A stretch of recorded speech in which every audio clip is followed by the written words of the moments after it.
Today, we're going to explore a brand new Pokemon game that has just landed on the mobile gaming market called Pokemon Pocket Duel. This is a gacha RPG game that combines collection and team building mechanics familiar to anyone who has ever loved the Pokemon world, but redesigned into a turn based combat experience specifically for mobile platforms. In this video, I'll share my personal experience from the moment I installed the game, what I felt while actually playing it, and an objective evaluation of its strengths and weaknesses, so you can get a clear picture before deciding whether it's worth trying or not. Before we dive deeper into the gameplay, I want to quickly mention something. I'm downloading and playing this version through the X7 Game app, a fairly convenient mobile game platform. As soon as I opened the app, Pokemon Pocket Duel was featured prominently with clear gacha and RPG tags, along with a pretty attractive top-up promotion banner. I found searching for games through X7 Game very fast without needing to dig around much. Just type in the correct game name and it shows up immediately. So if you want to experience the game alongside me, you can find it this way as well. Now let's get back to the main topic, the game's content. Right from the loading screen, I noticed that the installation size is around 2 gigabytes or more, depending on your device and the game version at the time you download it.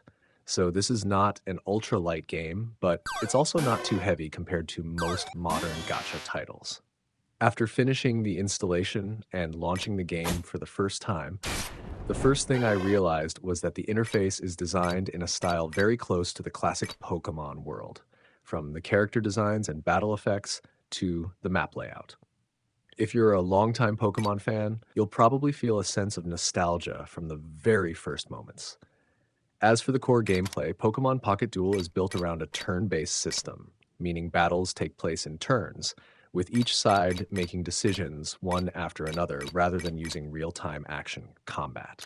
This is something I view quite positively because turn-based gameplay gives players time to think about strategy, calculate type advantages, and organize team formations instead of relying purely on reflexes. During my playthrough, I had to build a team with multiple characters, each having their own skill set, attributes, and roles, similar to how traditional Pokemon games classify different types. Properly combining types and executing the right skill rotation in combat has a significant impact on battle outcomes, so this is not the kind of game where you can simply auto everything and win. It still requires some strategic thinking from the player. The character collections system through gacha mechanics is also designed with a fair amount of depth. Every summon gives you a chance to obtain characters of different rarities, and like most gacha games, higher rarity characters usually come with stronger skills and better animations. Personally, I feel that the game's progression system is quite reasonable during the early stages. New players can still farm resources and build a decent team without spending money immediately. However, if you want to speed up your progress or target specific characters, additional investment will definitely be required.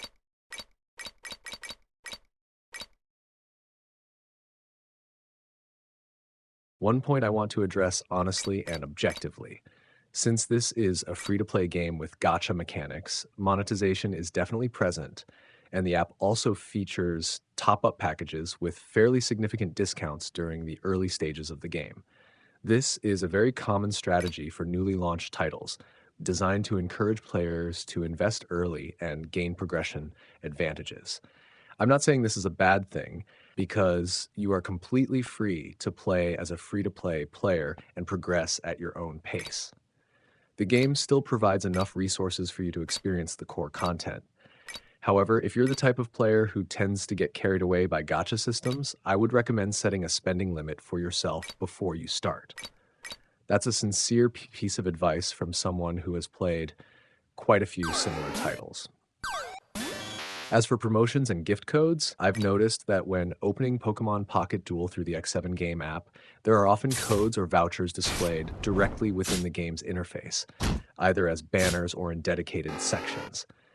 Based on my experience, the simplest approach is to check the app regularly every day.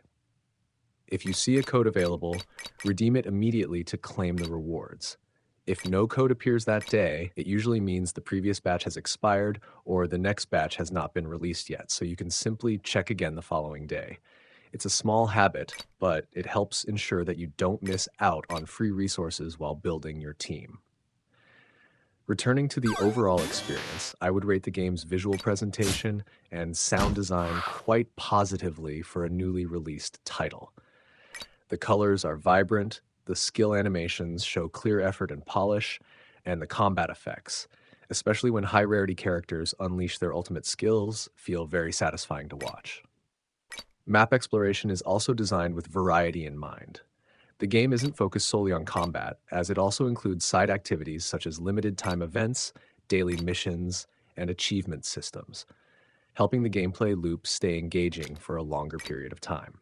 One thing that surprised me is how well the game supports multiple languages right from launch, including English.